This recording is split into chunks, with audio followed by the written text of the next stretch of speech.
You're listening to the Immigration Lawyers Toolbox Podcast, the podcast that keeps your practice sharp and your clients happy. I'm your host, Immigration Lawyer John Khosravi, and every week we're bringing you insights, tips, and real-world conversations with top immigration attorneys and industry leaders. Whether you're here to grow your practice, stay on top of the latest trends, or get inspired, you're in the right place. Ready? Let's go. Hello, fellow Toolboxers. Welcome to episode number 402 of the Immigration Lawyers Toolbox Podcast. I'm your host, Immigration Lawyer John Khosravi. Thank you for joining me again. Today, we're doing an interview with a great colleague and fellow Toolboxer and listener, Jimmy Lai. He got pretty famous, if you will, posting really good posts on LinkedIn and growing pretty rapidly. So it caught my attention, although I've met him before and he was a listener and he's been, a course user. I want to talk with him because he's sharing a lot of helpful hints on how to grow your practice, manage it, and the like. That's a good person to follow on LinkedIn. His information will be in the show notes of the show. But before we start, when we actually met him was through a course, our E2 course, which is do live. And he's an E2 person himself. He does a lot of those cases, very successful at it. But what I found is a lot of people, and myself included, the first time I wanted to do E2, they were just nervous, even though they knew potentially everything they need to know. And they wanted to have an example or some hand holding or just double checking of what's going on. So what I did is I created a course for that E2 course, ultimate E2 course for small investors, less than $100,000 who change the status of constant processing with samples of how that works out for that investor who does it. So you see it and know like, okay, this is the direction it's going. This is what gets approved in a sense that like, this is what I need to include, this is what I need to include, source of funds, all that kind of stuff. Hold your hand through it. It's a course that's available, premium course on our page, our community page, circle.so. If you want to become a member of your lawyer, it's free to become a member. We have tons of content that's accessible, discussion groups, white label content, AI reviewed court cases that are human reviewed as well with it, and much more, CLEs, how to do 245I, all this kind of stuff. Just email me at info@immigrationlawyerstoolbox.com to join Circle, and that way you could get access to these kind of things. And if you want more information about the courses, EB1A, Marriage Green Card course, go to our course page at immigrationlawyerstoolbox.com/courses. I think it's courses plural. Let me double check right now. And there'll be some landing pages there where you could check it out and get a little more information, and then fill out the screener. We screen people because we only allow lawyers to get these classes and courses, no one else.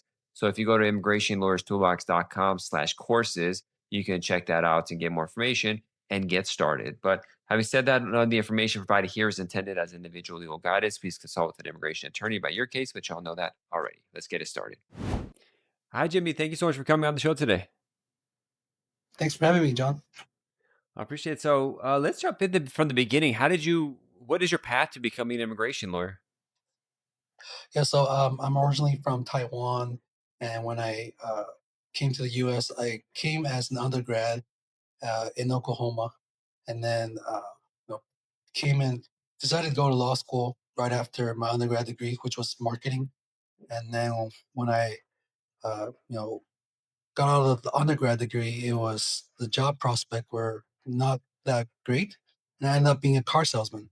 So I sold cars, and then first day on the job, I was like, yeah, I think I should go to law school. So that's a brief story of how I became an attorney. Decided to go to law school when I was selling cars, and then my pathway, because I'm from Taiwan, the traditional pathway were limited. Whenever I apply for jobs, there's always that question: will you now or in the future require a work visa? And I couldn't really get in the door for interviews and opportunities. And luckily, right before I was about to graduate, I found out about this E2 visa opportunity for myself, being from Taiwan. So that was my way of being able to stay and work in the U.S. and continue my career here. And so that's kind of led me to, after graduating, starting my own law firm with the E2 visa. That E2 option is because there's so many, well, under Trump might change, but so many foreign students are studying LLMs here, for example, and do take the bar. It's a great transition from F1 to E2. A lot of them don't even know it exists. And some lawyers are afraid to do the E2, thinking it's not possible to E2 for a law firm, but it's obviously you're doing it and you're renewing it. I mean, the hard part is the business, just for all E2s, like be able to run a business, which is hard for a lot of people. Yeah, definitely. I think you hit the nail on the head. Like with E2, it's getting approved is one story, but then running it successfully and then being able to keep renewing it, it's another story. Hmm. And yeah, that when I was going through the process myself, I had to go ask a lot of attorneys and try to figure out how to do it for myself. And one challenge is like make sure that I didn't come across as trying to circumvent the H-1B or trying to circumvent the EBs. Yeah. When I went to the consulate, I had to present it as I'm coming in as a E2 investor and being a business person and as the CEO of the business instead of Yeah. applying it for an immigration attorney. And yes, part of my role necessitate me as being an attorney sometimes, but for the most part, I kind of view myself as the business person right now. And we have eight attorneys, including myself, on Wow. staff.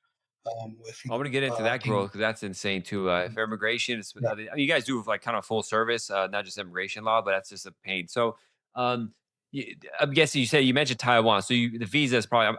While we're talking, I'm going to reciprocity. So the habit of when someone says E2, I'm like, how's the reciprocity chart for Taiwan? Is it a 5-year visa?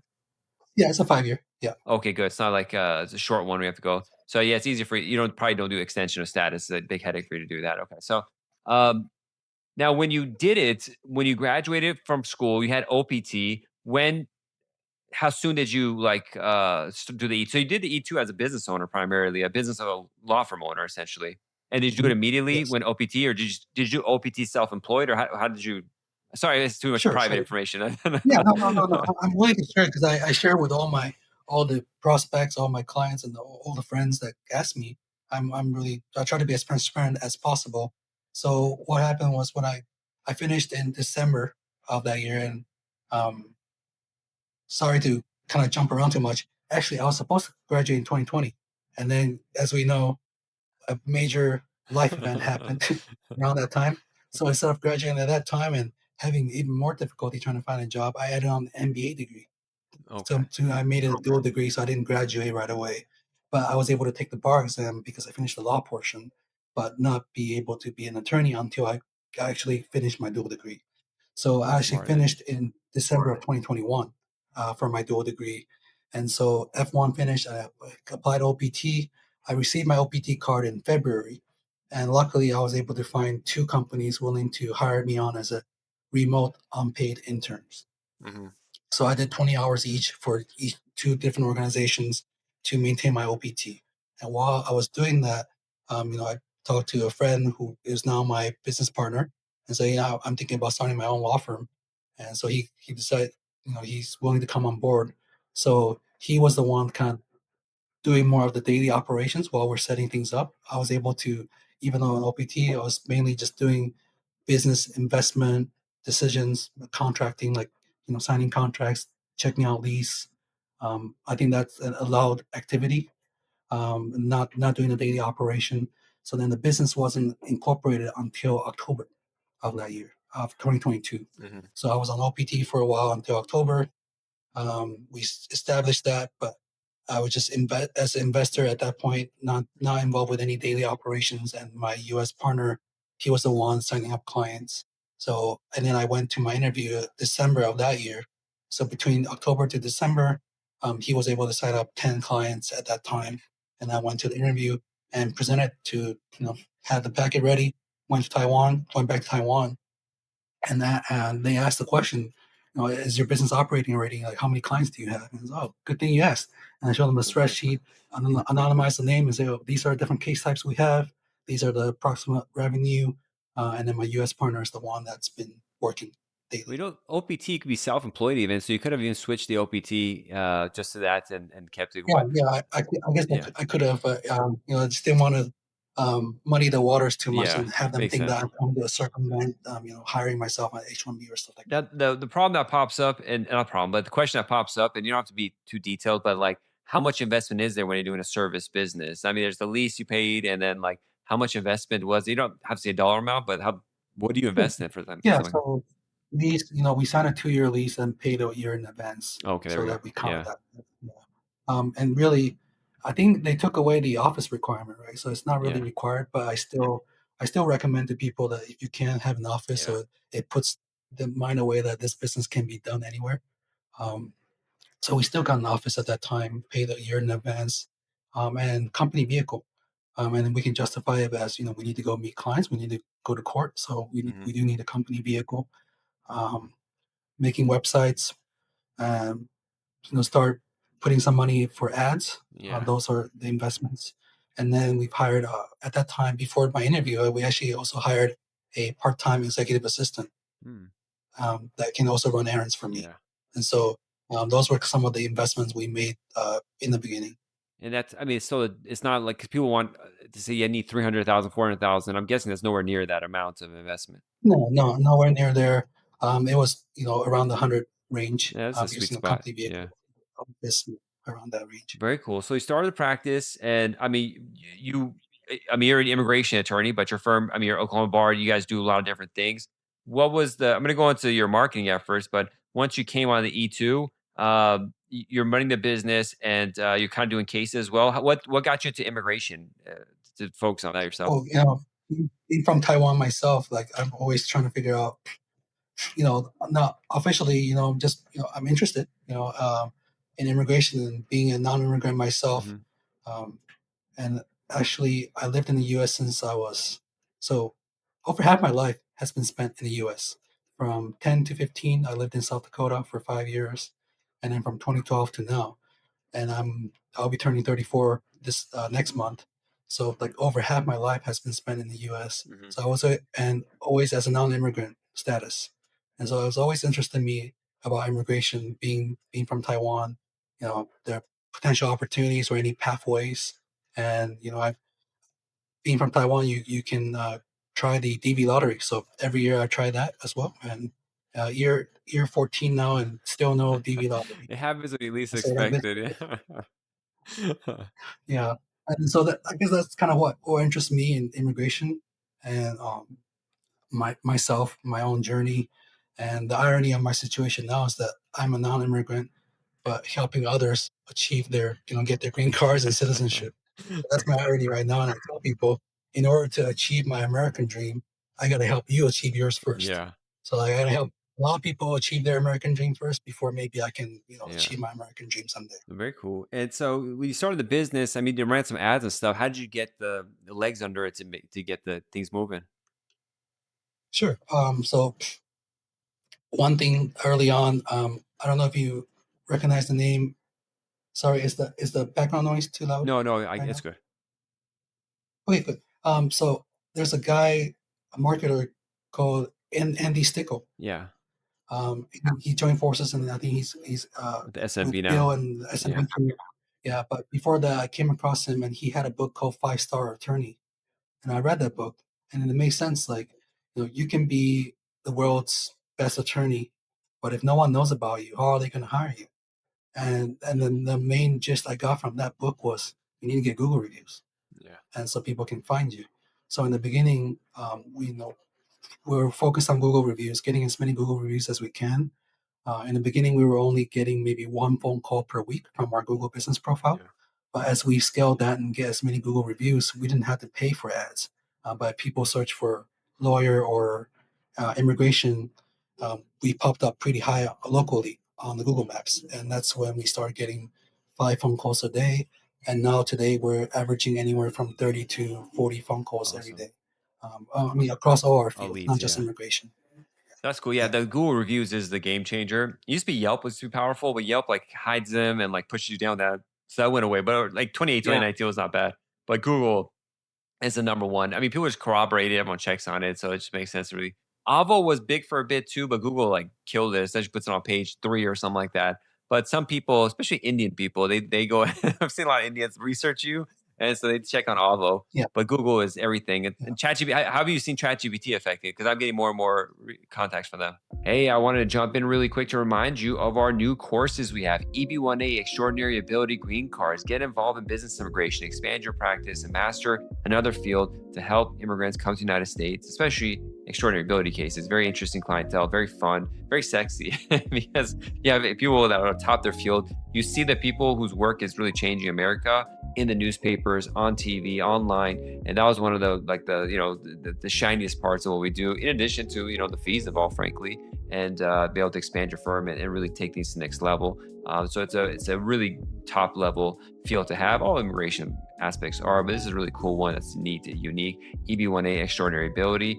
We have a course for you breaking down all the parts, samples included, sports person, entertainer, and scientist, so you can get an idea what's needed, what's not, and take your practice to the next level. If you want to join our community to see some basic stuff on that, go to email me at info@immigrationlawyerstoolbox.com, lawyers only. The premium course is available there. If you want to get a quick screenshot, we're adding to it on our landing page for more information.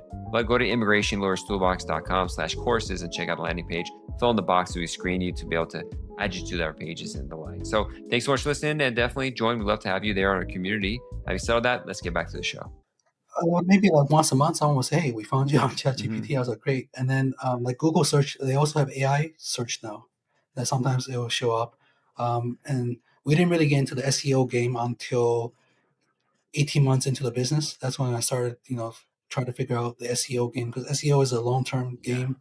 It costs a lot of money to try to rank well in the search results.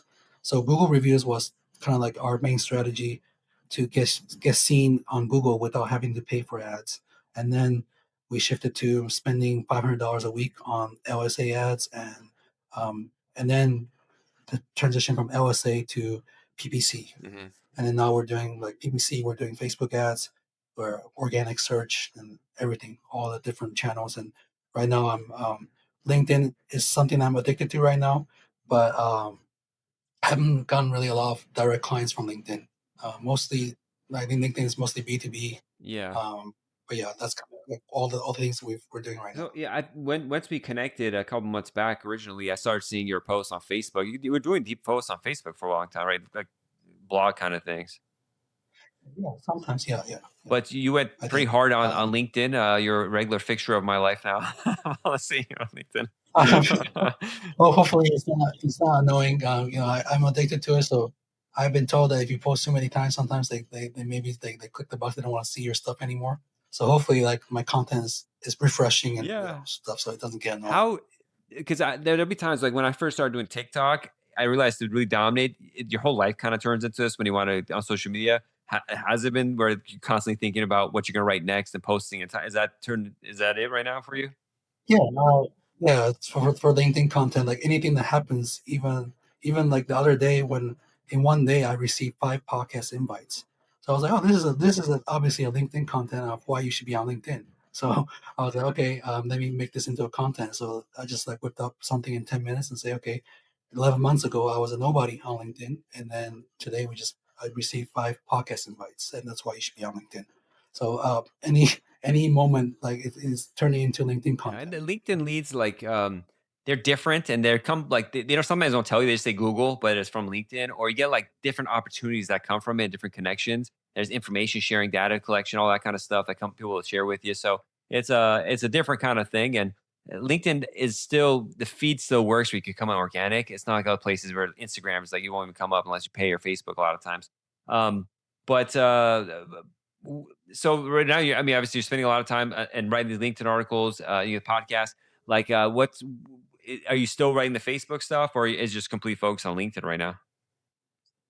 Yeah, so the Facebook stuff that you may see is I hired a person to help with my Instagram strategy, and so that person is and then Instagram is linked with Facebook, right? So whatever she posts on Yeah. Instagram, it goes on to the Facebook, and so that's so I have someone that's helping me with my social media strategy, and so on a Facebook, Instagram, YouTube side of things, I'm more focused on being seen as the immigration Yeah. attorney.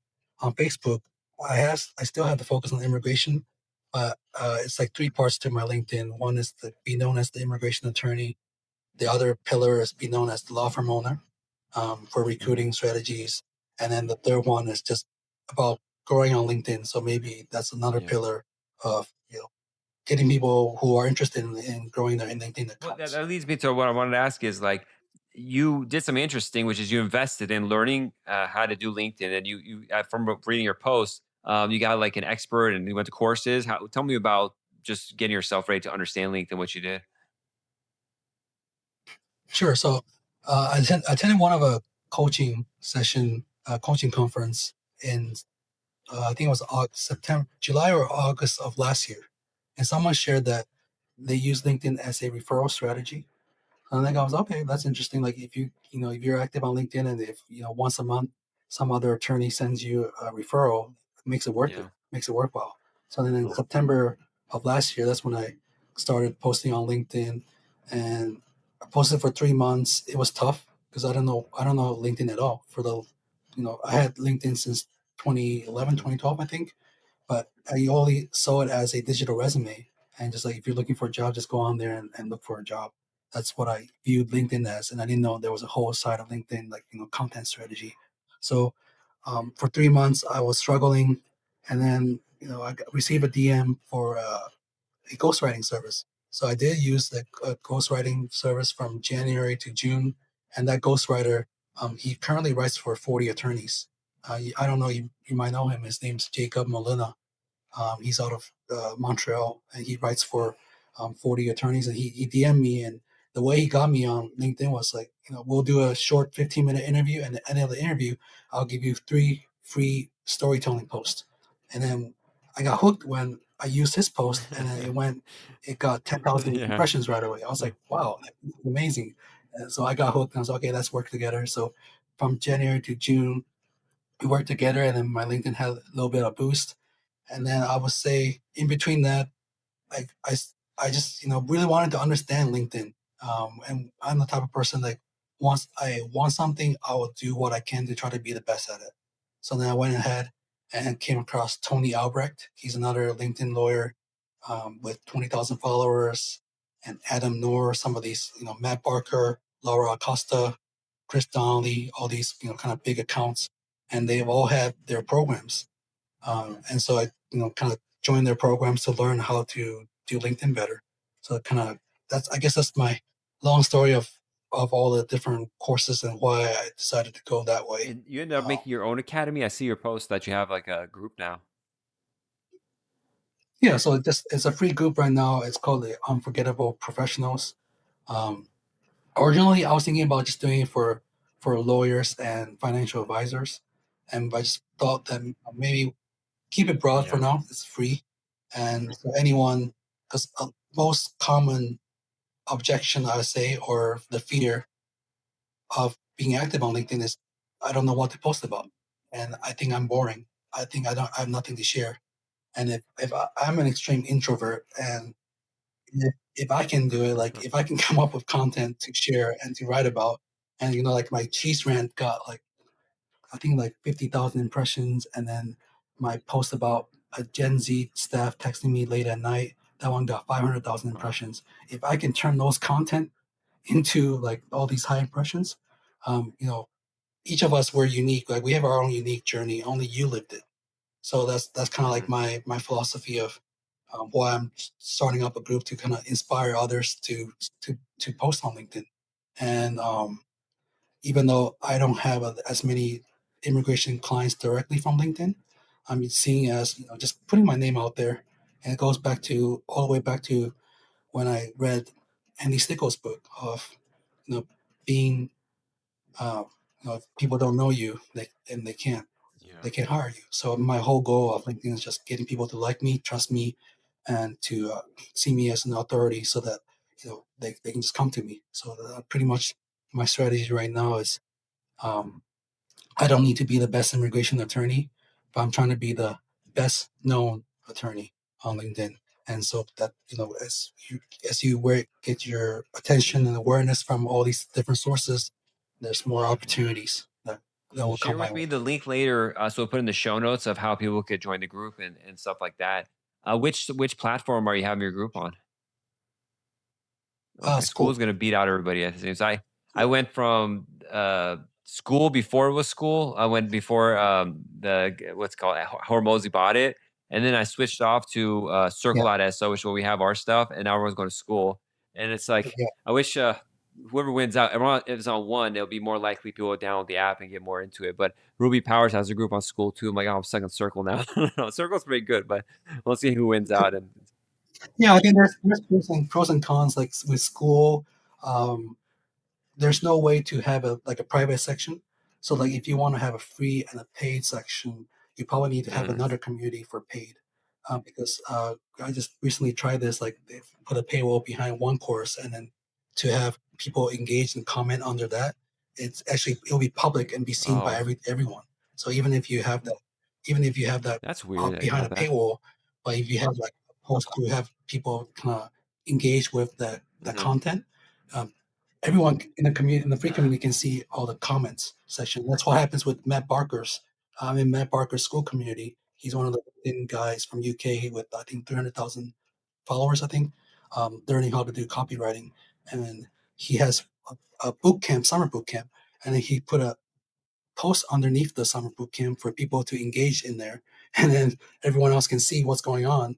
But they can't see the content itself, but they can see what Yeah. everyone's talking about on Interesting. there. So that's what the downside of school right now. But I think Circle is where Chris Donnelly holds his Mm. stuff as well, and so that's where I'm actually in his cohort right now for the next I think 8 more weeks to learn how to exponentially grow One on of the things LinkedIn. about law firms too, because I'm founder, sole founder, is having a partner is helpful to have lessen the load so you can focus.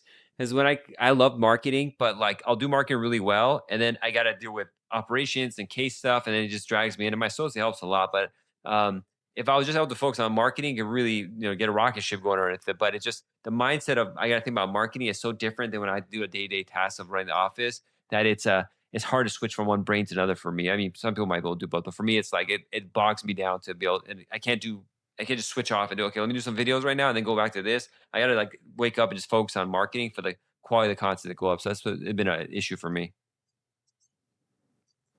I think I you're doing a appreciate that. great job. Congrats on the ALA booth too. Well, That's thank you. amazing. Like having a booth there, and then the Immigration Toolbox is a great resource. I really like it. Going on there to kind of see what's going on and kind of improving my knowledge. So I appreciate that Well, toolbox you thank have. you. That's Then thanks really for the amazing. plug. One more question I had because I've tried running Facebook ads and I always try to do stuff myself and I've hired people but they sucked and wasted the money. And Facebook, I just can't even get the ads posted. They always say there's an issue, this and that. You hired a company to help you with it, or are you doing your own?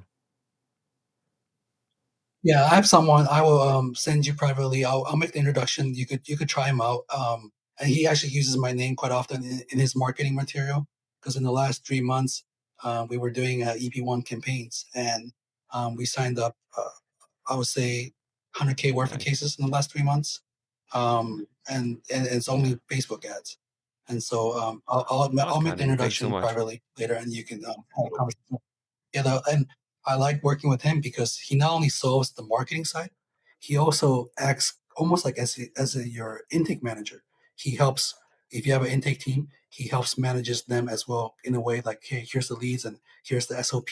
Here's how you're going to do the sales consultations. I don't know in your firm do you do paid consult or you do non-attorney sales, but for us we do non-attorney sales and then we do the free consultation with the non-attorney sales and then he teaches the our two intake staff on how to do the presentations and how to do the Interesting. We do pay consultations. consults, send them a link, but part of it is just I want to do ads for Toolbox to get more lawyers know about like the stuff we offer. So and then having a sales team would be good for that because I do the sales for it. But when people like I'm selling a course, like I'll talk about everything but the course because I like talking to immigration lawyers. So it'll be like a half hour session. Like, oh yeah, by the way, there's a course because I'm just interested in getting to know people. So I'm like, someone else has to talk about the course. Yeah, that's this is why I don't get on the consult calls unless it's a paid consultation directly because even though I'm a marketing major, even though I sold cars, for some reason right now I'm a horrible salesperson. Like I can't sell when people come talk to me because I put on my lawyer hat and I try to diagnose things. Yeah, I talk too much.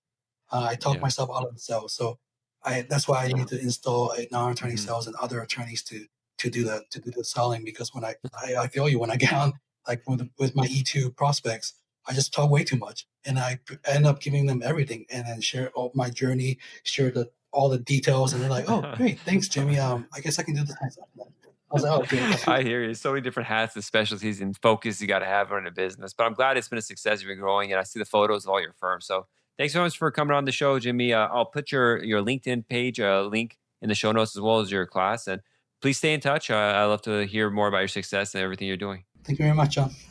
Appreciate it, brother. Well, thank you so much for listening. Thank you, Jimmy, for coming on the show. One of the most interesting parts of doing kind of business to business marketing, which is what Toolbox is essentially, and what he's doing with LinkedIn is You don't always get clients, although today I got interestingly, a consultation I had with a woman after I recorded this. I recorded these outros, intros after the interview.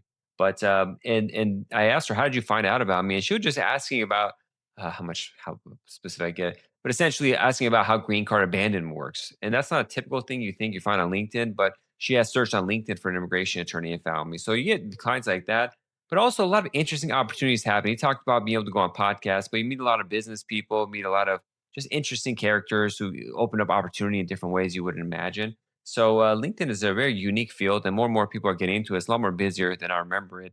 The key thing in all this social media marketing kind of stuff, you have to be consistent over a long period of time. Consistency is very hard because, frankly, success does happen with consistency, but the success requires you to scale and add stuff, so you get busy on the other end. So it's a tough one to keep momentum going. For me, the only best thing I can do with momentum is keep these podcasts going because it's the funnest, and I've done enough where it's easy enough to do.